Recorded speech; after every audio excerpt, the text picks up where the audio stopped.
Okay, got the red smoke. Gun runs north to south, west of the smoke, west of the smoke. Okay, copy. West of the smoke. I'm looking at danger close now.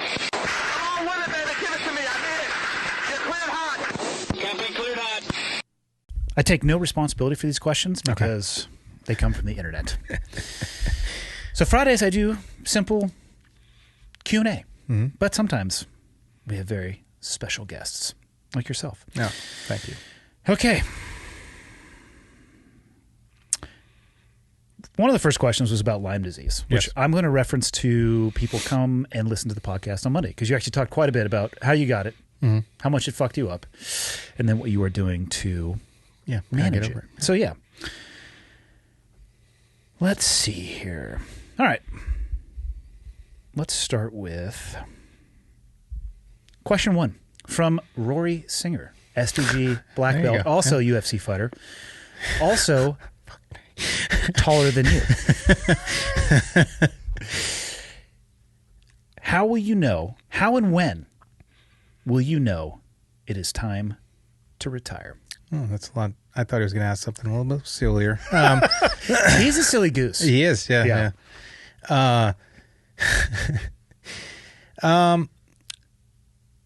I mean, I am playing it by ear. I am going fight by fight. I've always been good at going fight by fight. Like I don't really think about my previous fights, win or lose. Like, you know, you deal with it. The direct deposit falls into my bank account and it's like, hey, it's in the past. Like, awesome. Win or lose, right? Positive or negative. Yeah. It's really going to be how I can train consistently. I think when training gets a little too difficult to do what I need to do, then that's going to be the time. But on the flip side, if I can get all the way to UFC 300, which will probably be in like 2 years-ish, 2.5 years, then you know what? Maybe we'll call it then. Like, I'm excited for that last fight. I'm actually like, it gives me chills thinking about it. Making my last walk and knowing it. Like, I'm not an emotional guy where I'm going to like make a, rash decision on the fly because I lost or whatever, or disappointed. I want to know going into it that it's my last one, and I know that feeling that I'm going to have walking into my last one is going to be fucking awesome. So really it's just like how easy training is, or if I, make it to that goal. I hope by then we've got everything else sorted out and like, I can transition as a provider to something else. The username for this person is Monstrous Subconscious. He or she says, I'm fucking psyched. Ask him about pork roll. I have no idea what this question is. How? First of all, what was it? Monstrous what? Subconscious. So there's this thing called Taylor ham in New Jersey. What are we talking about? We're talking about a breakfast meat. It's basically a bologna that is lacto-fermented, so it's got a little like tanginess to it. It's fucking delicious. Like a Taylor ham, egg, and cheese is it's kind of quintessentially like New Jersey. It's hard to find outside of New Jersey. There is a debate. So they like to say that it's like North Jersey and South Jersey, and then there are people who are like, oh, what about Central Jersey? There's no such thing as Central Jersey. People in North Jersey call it Taylor ham. People who are wrong call it pork roll. That's basically what it is. They're the same thing. It's is it like packaged the same way? Well, let me describe it like this. Okay, so when you go to a restaurant and you want a soda, right? In a red can, it's got white lettering. Are you going to order a Coke, or are you going to order a cola? You're going to order a fucking Coke, because that's what it is. It's a fucking, I would agree. It's a fucking Coke. It's Taylor ham. So there's this debate that it's pork roll, okay, which is the type of like meat, bologna, the chub. I've made it in the past. It's fucking awesome. You like a And good chub in the mouth? I fucking love a good chub. And this tangy chub. It's the best. Yeah, so there's a debate, and it's obviously it's funny because This is obviously somebody from Jersey, Yeah, or somebody has yeah. the inside spit. Yeah, so it's all pork roll. I've made pork roll, but Taylor Ham is the brand name, and it's the best one. Other than the ones that I've made, my chub is better. So it's kind of like that. It's like Coke versus Cola, but it's a fun debate that we have, with the people that are in the north and correct, and the people that are below the north and incorrect. It almost gives you some inside information about them without knowing much about them. Yeah. You're a stupid mouth breather if you call it pork roll. Fair enough. What is your favorite moment from your fighting career? Not necessarily your favorite fight, your favorite moment. And this is a standalone episode, so we should be clear. You've had 39 UFC fights. You Yes. hold the record for most fights in the UFC, and for also being the oldest fighter. Easily, by a lot. No, so 39 fights in the UFC. So not necessarily your favorite fight, your number one favorite moment from your, I'll go even broader, fighting career. That's a fucking hard one. There was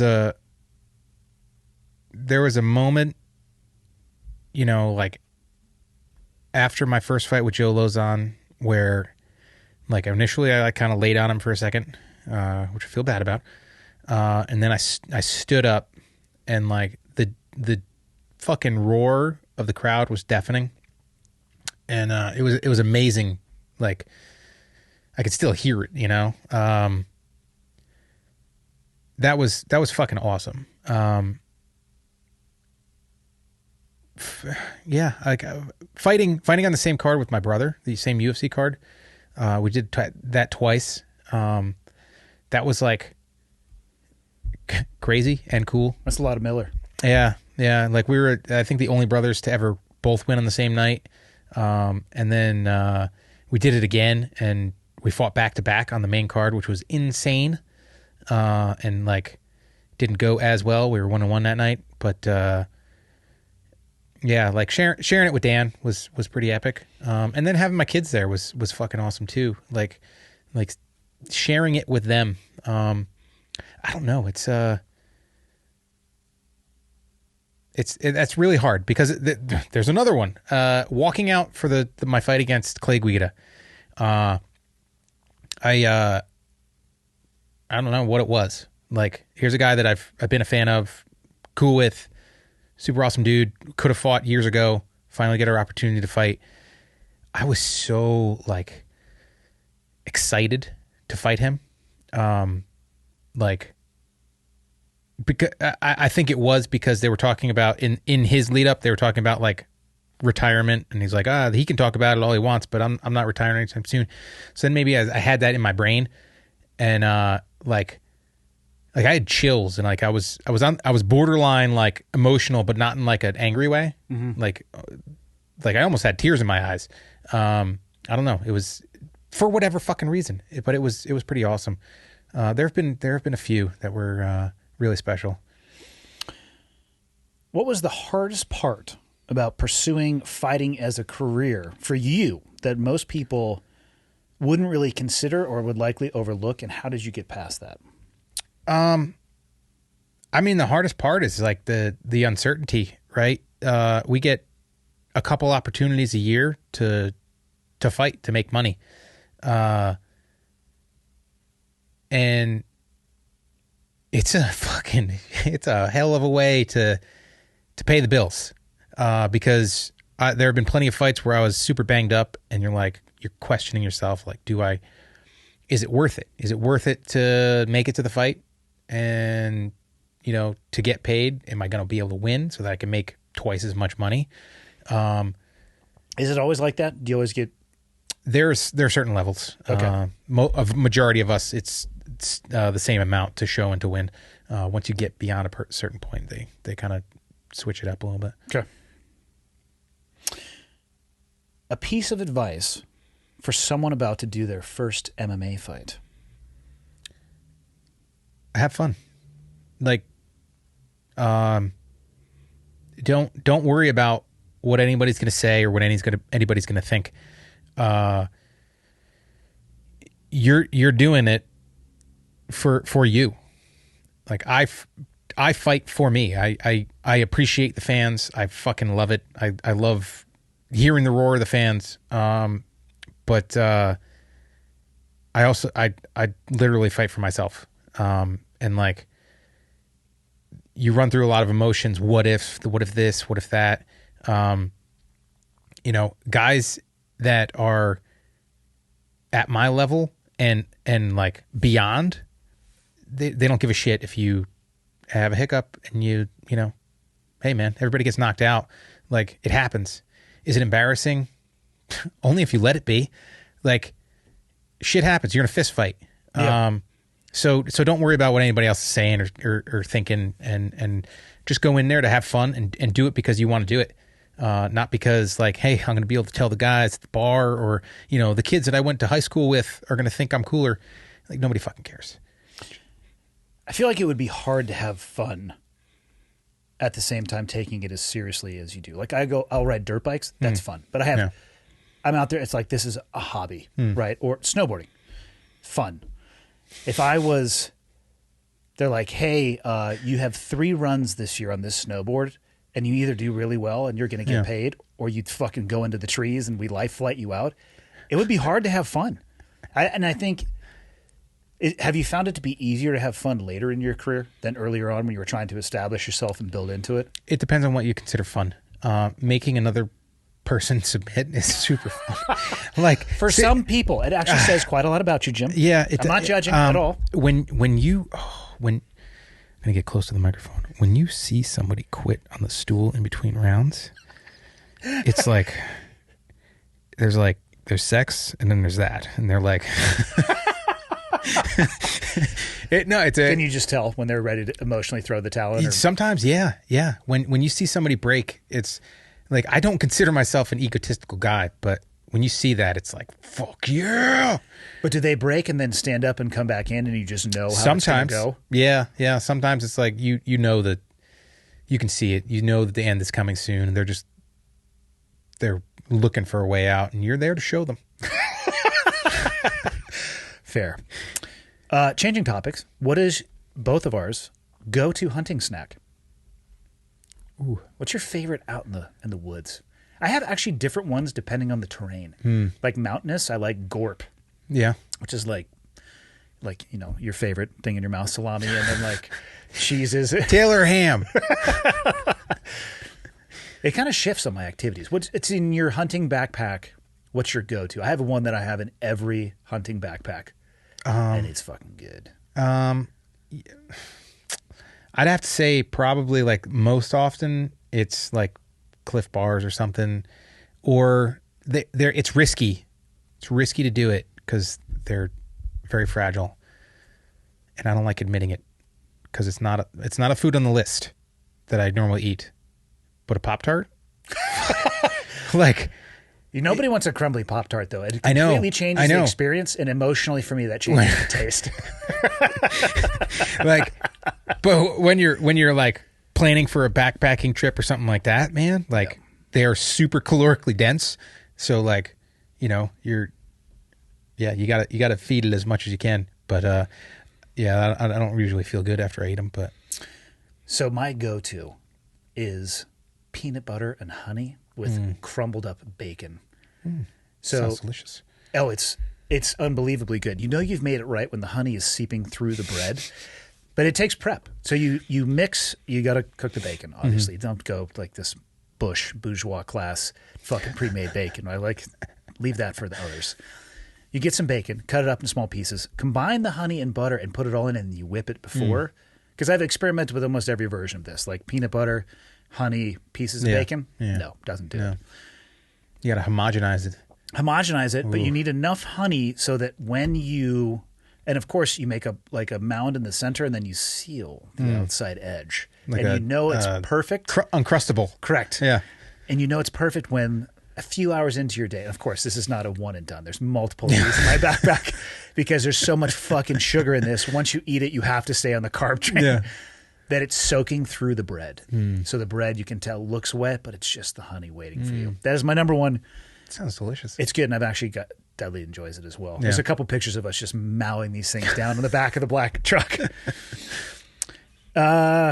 This one's certainly for you. I'm curious your thoughts on this, even though I think I have an idea. What are your thoughts on Jorge Masvidal sucker punching Colby at a restaurant because he lost a sanctioned fight badly? Now, for clarity, I'm not exactly sure that's what happened. I heard they got into a scuffle. I don't know either of them. Thoughts about two professional athletes in the same line of business that just had a fight and it went the way that it went, deciding to be at a bar, and one of them's like fucking Jorge Masvidal Covington 2. Here we go. I think it's pathetic as shit, to be perfectly honest. I like fucking Jorge. And I don't know. Again, Claire, we don't know if he sucker punched who. They did apparently get into it though. Yeah. Yeah. I'm not a fan of that shit. Like, he had 25 minutes, right? I think it was a 25-minute fight. It was a 5-rounder. Yeah. Yeah. To give his opinion, and then to, fucking track somebody down, like, maybe he needed 26 minutes. Yeah. I don't know. It seems bizarre to me that people who get paid to fight would risk. I mean, at least in the UFC, and again, I don't know shit about fighting. Yeah. I avoid violence at all costs until it's time for violence, and then I'm going to give it the most violence. You got to switch it on, yeah. Yeah. But watching the UFC, there's doctors, there's a referee. You guys have got mouthpieces in. You have taped hands. Yeah. You have gloves that I'm still pretty sure don't do much for you, but they have a little bit of protection.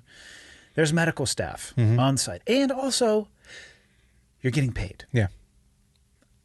That's, like, understandable. It's 100% a fucking bonehead move, because every time I see the videos online of, like, people, like, even sparring, like, in really bad places, like on asphalt and shit, you don't know what the fuck's gonna happen. And, like, was Jorge thinking it through that, like, hey man, if you connect and you do put him out, because it could easily happen. Oh, he could bounce his head right off that concrete. And yeah, he hits his head on the fucking curb or a fire hydrant or something like that. Boom, he's dead. What are you doing? You're in fucking jail. Like, it's not fucking worth it. It was all because of some talk and the outcome of a fight that you had your opportunity in. He should have thought it through, I think, a bit more. But he also seems like a very passionate individual that doesn't always think before he does stuff. So, just and maybe you don't know the answer to this, but in your experience at the UFC, that was, Covington Masvidal won. Yeah. If either or both wanted to give it a second go, how hard would it be for them to have a second go in that environment with the doctor, with, you know what I mean, with all that stuff? I mean, after the outcome of that first fight, even with the scuffle, it's still going to be hard to sell the next one. Would you say it was a pretty dominating performance for I Covington? would, yeah. I Covington completely dominated him, except for one, like, good shot, it seemed like. So, like, Jorge's best bet would have been to beat the shit out of some other people and then maybe do that, right? And then maybe have the confrontation that gets, the video and all this stuff, so it builds the next fight. Yeah. But doing it immediately after, it just looks like a hissy fit. It's kind of a bad look. Yeah. I personally don't think it adds anything to a rematch at this point.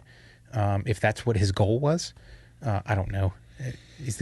They're fighting over being the king of Miami, so who the hell knows? I'm going to stay really far away from that. Yeah. So it's a crazy place. Question for both of our perspectives. I am 42 and have a physically demanding job. Over the years, I have collected a laundry list of major injuries not limited to a torn rotator cuff, muscle damage in my back, and a broken ankle. I want to get into BJJ, but I am hesitant because of said injuries. I know that's nothing compared to being shot or having nerve damage. Is BJJ right for me? And I asked this because we were chatting about this on our way to get coffee. What are your thoughts? The only way you're going to find out is if you do it. That's the biggest step, is that first one into the door. And it can be hard because there are still, unfortunately, some hacks out there that have gyms. Do you think that there are more hacks, or the hacks are growing faster, or the legitimate ones are, given the popularity of BJJ? I think the legitimate ones greatly outweigh the hacks. But anyone should understand. I personally believe that jiu-jitsu is for everybody. That you can make it for yourself. Like, if people aren't comfortable with starting from their feet, start from your knees, start from guard. I think one of the reasons that I excelled in jiu-jitsu is like, okay, well, I had a wrestling advantage, so I wasn't really starting on my feet with, the average person. So then it was, I'm not just starting from the guard, I'm giving them dominant positions. Yeah. So the more you give somebody, like, and you have to work out of it, the more willing you're going to be to attack, because anytime you attack, you're opening yourself up to be passed or put into shitty spots. And nobody turns that stuff down. Like, hey, mount me. Oh, fuck yeah.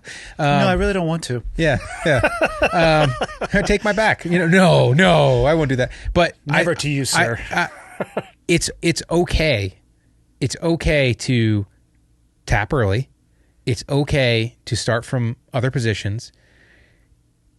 And it's okay to, voice those things. I think it's also okay to be honest with your training partners. Like, yeah, hey, and your my coaches. neck is fucked up. Yeah. My knee is jacked up. And like, I've actually seen people who will put colored tape on like an arm or a leg. And if you're at a gym where they're not respecting that, I would say find another gym. Yeah, exactly. Because that's a shit mat culture. 100%. All of it can be worked around. Just about all of it, right? Can be worked around. And over the years, I've had to work around plenty of stuff. And like, I've seen plenty of people work around other injuries and stuff like that. So it's about, like, literally the best thing about jiu-jitsu is that you can stop it at any time. It doesn't matter if you tap early. Like, I've had fucked up feet and knees and stuff going into fights. And as soon as somebody would grab my leg, tap, I don't care. Yeah. Like, you didn't win anything from me. You didn't take anything from me. I'm just chose that I didn't want to fight through that position where I'm confident that I could have, but I chose not to because it was the smart decision to make. So you have the control, as long as you're not training with absolute spazzes. What's the most common injury you've seen in jiu-jitsu?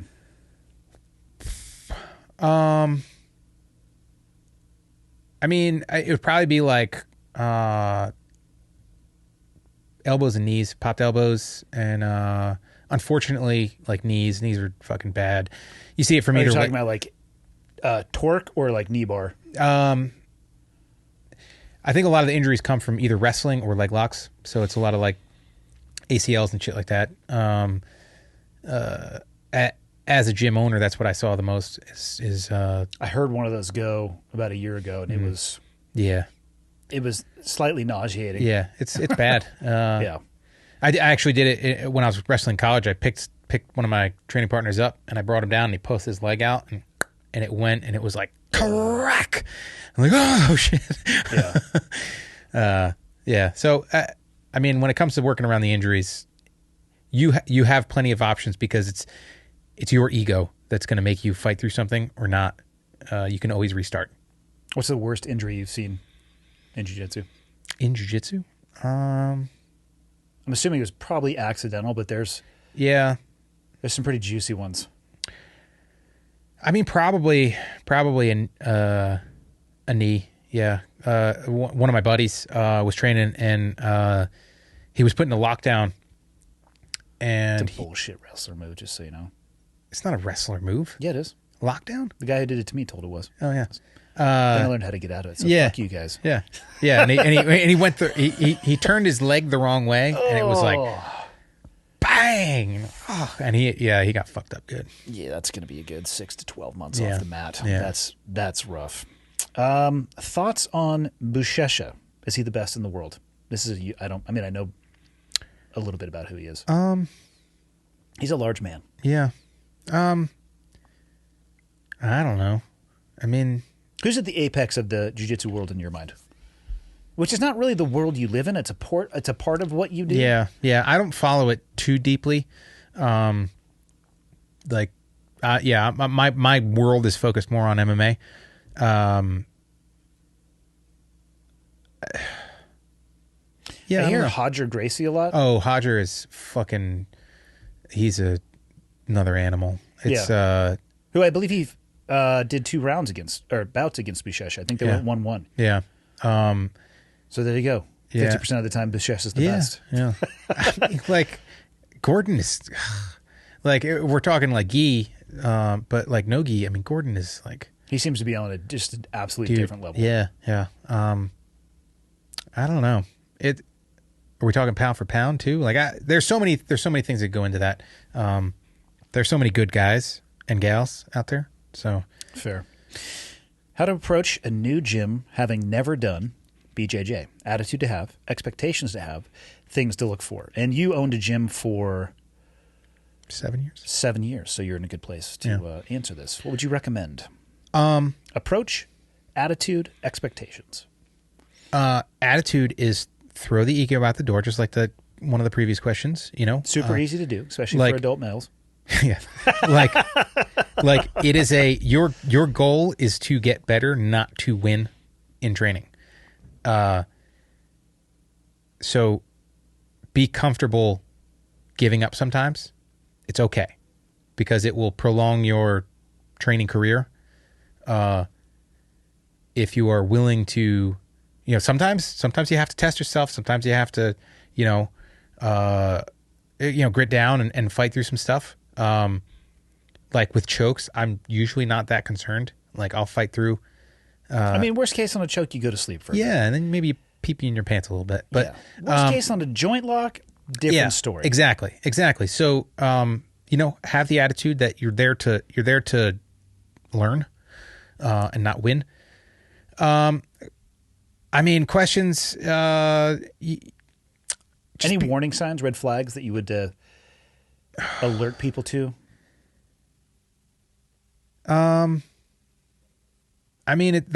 It's tough. Obviously, like there are some train wrecks of instructors and gym owners out there. If they're uncomfortably close to young female students, or if they're or I'd almost say if it's all 18 to 22-year-old dudes, and not in that age bracket or demographic, use with caution, because that's going to be a fucking wood chipper. It's I would say watch a class first too, and it's even though like I'm not a gi guy, but you can tell a lot about. You trained in the gi today? I did, and it was the first time in like 3.5 years. I saw you were using your grips more than normal. Yeah, I was like, how do I break it? Oh wait, I was like, things were starting to come back to me towards the end of the round. You can tell a lot about how somebody rolls. Unfortunately, it's kind of like, you're using your judgment skills, but the way that somebody's gi and the way they wear it can tell you a lot about the way they approach jiu-jitsu. Really? I feel like it. When somebody is like, just looks like they were just fucking pulled out of the, washing machine. They're all technical over the term place. is spilled fuck. Yeah, that's usually a spaz. Like more often than not, that's the that's the D1 wrestler that was told they need to wear a gi or something like that. Like, standby. Yeah, like, and like my as an owner, my target, avatar, right? My target audience was like 45-year-old men, because it's like, hey, you've already started your family, you've got a good job, you got a house, you're not going anywhere. Those 22-year-old kids, man, they fucking run off, Yeah. So yeah, I'd say like watch class, see how things go, see how things are run. You do want it to be if you're worried about injuries, like you do want it to be, a controlled atmosphere. Obviously things still happen, accidents still happen, but just be ready to have a couple scuffs and It's not patty cakes. No, yeah, it's not. But it's. I think it's unrealistic for people to go in and think it's a completely safe and controlled environment, which I don't think it ever could be. Which is probably an aspect of what I enjoy about it. But you don't have to gamble with your safety. The best thing about it, right, is that you discover a little bit about yourself, and that's one of my biggest issues with other martial arts. Is that like, since there really is no live training, like, oh, we're just going over groin strikes and eye pokes. Well, you can't do that to somebody and then have them show up the next day. So, true story. We get to play fight, and you learn a lot about yourself in that process. And sometimes you do get your butt kicked, but it's a journey. It's a learning experience, and you know, be prepared to have to tape some things here and there, and you know, maybe to get ringworm. Yeah, maybe staff. Which UFC submission win is your favorite? Not necessarily yours. Highlight reel of highlight reels. Actually, we'll do both. What's your favorite one of all time in the UFC? Doesn't have to be one of your fights, and then the favorite one of your fight. Favorite one of mine. I would have to say that's a toss-up between either 162 against Fabrizio Camoes with a beautiful fucking armbar. That should have won a $75,000 bonus, but politics got in the way. Or while it's still it was kind of a learning experience, and it weirds me out a little bit. Is my submission over Clay Guida, where I choked him unconscious. Because that's the first time I've ever choked somebody out and didn't know they were out. What type of choke was it? Guillotine. Savage. I was a little rocked, and the way posture was, somehow he held me up even though we went out. So I didn't think he was out, and it's a learning experience for me, because it's like, well, that shit can happen, you know, and the stuff we do it's play fighting. Submission wise, what's my favorite one? I mean, like all time, there have been some really good ones, but like, I mean, my brother's debut, back in 2008, when he rear naked choked the guy, was standing, the guy like arched back, like it was that was the beginning of mine and his like UFC era and careers, and that was fucking awesome. Very specific question. What was your memory of August 27th, 2011 at UFC 134 in Rio de Janeiro, when your older brother Dan Miller fought Husmar Palhares? That's not what I was going to say. Thank you.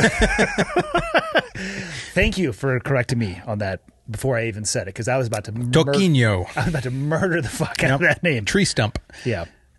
Was this like an epic battle? Because it was the craziest fight I've ever witnessed in my life. The atmosphere around that was like the UFC's first Brazilian event in Brazil. The UFC people were super amped up about it and like super cautious about our safety, which had never happened before. So it was like really weird. Then he, also like fight night, for whatever reason, it still feels like it was the darkest arena I've ever been in. It just really felt like there was one light, somebody had their flashlight above the octagon. Yeah. And then like they get into this crazy fight. I was begging my brother to throw some leg kicks, and he wouldn't throw any, and like he never did. And it's a shame, because he could freaking kick like a mule. And yeah, has a crazy fight where it almost like Palhares thought he stopped my brother, and he didn't. And then Dan gets up and yells "fuck" and looks at me, and I'm like, the fight's still going. And I'm like pointing to Palhares, so he like runs over to him and almost pulls him off the octagon. Yeah, it was super, super intense. It was a crazy event. What was the end result of the fight? Dan ended up losing a decision. All right. Why did you change your walkout music from CCR? Because I needed to like update things. What was the song? Which CCR song? Bad Moon Rising. Because shit's going down. Yep.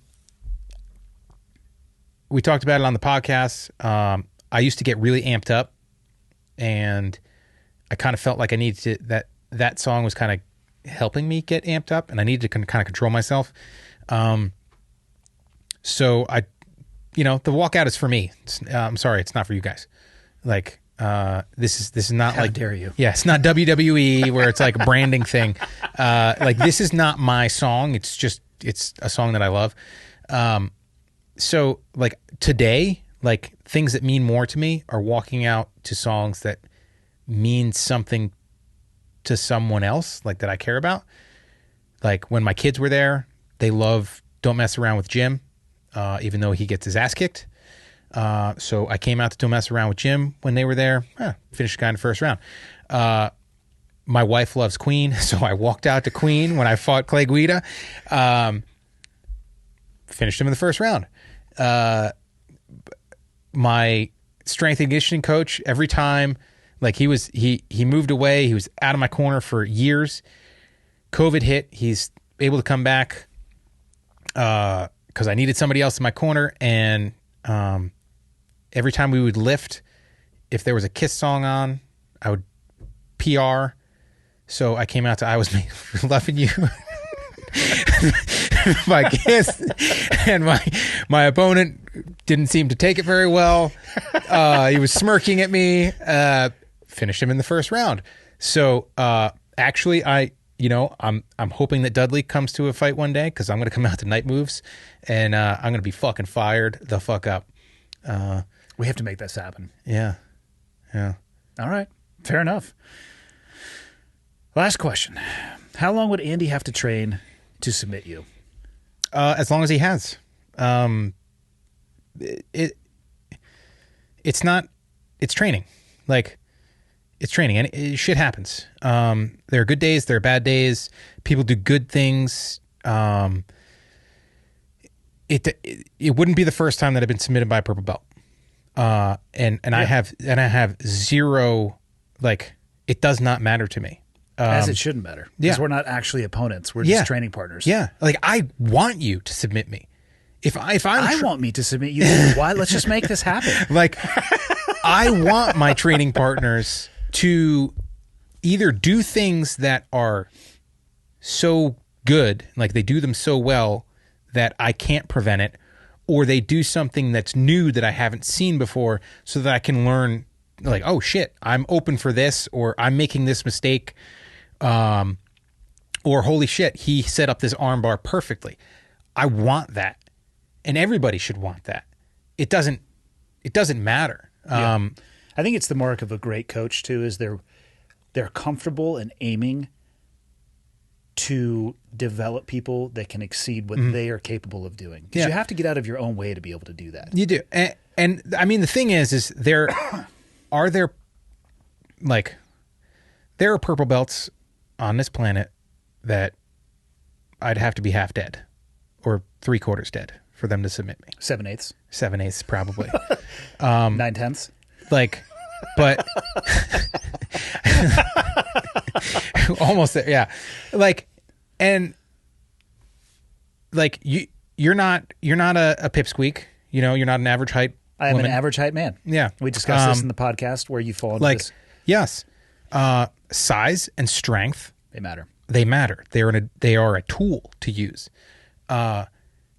So as like the little guy, you always have to worry about that. Like, you have to account for that when you're training with somebody that's bigger than you, that they can use gravity and they can use their size. So it's like an athlete, and I can't stand it when in jiu-jitsu some people say that like athleticism is a crutch in jiu-jitsu. It's not a crutch. It is a fucking tool, and you should use it as much as you can, because conditioning, like, if you can go longer than somebody, That's what like if grind them to dust. like I stepped off the mat before you did. Like you went 4 fucking rounds at least after I went. If we'd continued to roll round after round, you probably would have fucking caught me. Okay? Like That's because you went so crazy hard. I'll give you guys a recap of the roll. Jim and I finally had our battle. He went crazy. I started it off with a slap. He went crazy as hard as he could, and he freaked out. He wasn't using technique, and it was all wrestling from his previous career, except for none of that happened. Yeah. He did start with a slap, that little bitch. I did. Yeah. I attempted to sweep him twice today. His he back almost hit the ground 0 times. Yeah, he almost got me. It was good. The purple belt that I rolled with, Sierra. She threw up an armbar that was like, ooh, like that was cool. When I heard her say to you, "Hey, I want to start standing," I was like, "Sierra, come here for a minute. I need to tell you a few things." I'm not throwing somebody on their head. I know how to. I know how to get. Of course, she's awesome. Yeah. She's a little. Yeah, the belt thing. Everybody, I don't know. I'm too new to this to speak at a deeply educated level about it. I think people make far too much out of far too much in almost everything. The way to look at it is it's not just the belt. It's not just the time. You look at. There's some. What's this? Rodriguez, the big kid that was training with the Danaher Death Squad guys. Nicky Rod, right? Maybe. Was like a blue belt just smashing people because he's a fucking freak of an athlete. Like technique and time training is not the only piece of the pie. Yeah. Luck. Jiu-jitsu is the first physical activity you've ever found versus somebody who has come into it with a diverse athletic background. Sorry, you're having different learning curves. Yeah, 100%. If you've done sports that require balance, agility, coordination, like I'm sorry, you're going to pick it up faster. All that stuff matters. If you had submitted me, I would fucking remember it for the rest of my fucking life. Only because I would remind you on the internet. Because I also maybe that's the part of the ego, is that I remember at least the last thing that everybody has subbed me out with. Like the guys that have subbed me out a bunch of times, you know, I'll remember the last thing. The guys that have subbed me out 2 or 3 times, I remember every one of them. But it's not like I'm mad about it. Yeah. It's more of a catalog of, hey, this is what they're dangerous with. Like there's a dude that I've trained with for years, fought at 45s, Andy Main. I don't want that fucker on my back. And I remember he's bow and arrow choked me, and he's rear naked choked me, and he also did catch me in a triangle one time.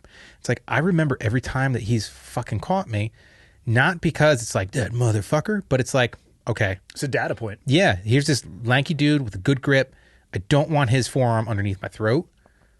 He's got long legs. All right, be mindful of that shit. You're building an encyclopedia. That's what it's about. So remembering those failures is a good important. thing. Yeah. It's a good thing, right? Because it shows either a strength in your training partner or it shows a weakness in your training. And we want to address our weaknesses and we want to acknowledge our training partner's strengths so that we can either, avoid them or exploit them. We would have had a totally different role too if we would have gone no-gi. Yeah. Because I'm able to slow you you got down a with fucking the door. grip and a half. Yeah. I have a normal grip. Yours could be subpar. It It's hard probably to say. is. Mine's just normal. Yeah. But there's a massive collar there, and there's fabric and friction. Yeah, no-gi would have been. It's that's one of the things that I've always noticed with today was the first time I put a gi on in a while, but I've trained in it plenty of times. But as a little guy, I'm big enough that I can deadlift more than anybody can curl or hammy curl. Yeah. So isolating an arm or a leg, I can take it home with me if I want to, you have to use technique to get out. And I found that certain moves are easier on big guys and harder on little guys, like arm bars. I find that that makes sense. I find that big arms straighten easier than little arms because little guys are able to roll that angle. And going with big guys in no gi for me has always been easier because I can find more openings.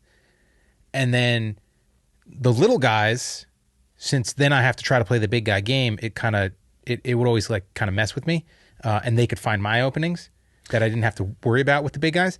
But then when you throw the gi on, now the big guys become a real pain in the ass because they can hold on to it. Yeah, where like the little guys, it's like, oh, this is so much. It's like cheating. I find little guys are hard for me because they can ball up and get so compact. Yeah. It's like, God damn. So then I just try to get to their back. Yeah. And choke the life out of them. There you go. So That's the way to do it. that's all. That's what Friday's about. We do Q&A. We learn more about Jim Miller, the oldest fighter in the UFC. Oldest fighter. I'm ancient. Yeah. You ready for some food, which you haven't I am. actually eaten all day except for breakfast? Yeah. How's your belly? It's good. It's good now. Yeah, I had a little bit. I got to figure out what's going on with the acid reflux, but that's it. Yeah. These people don't need to hear that. Thank part. you.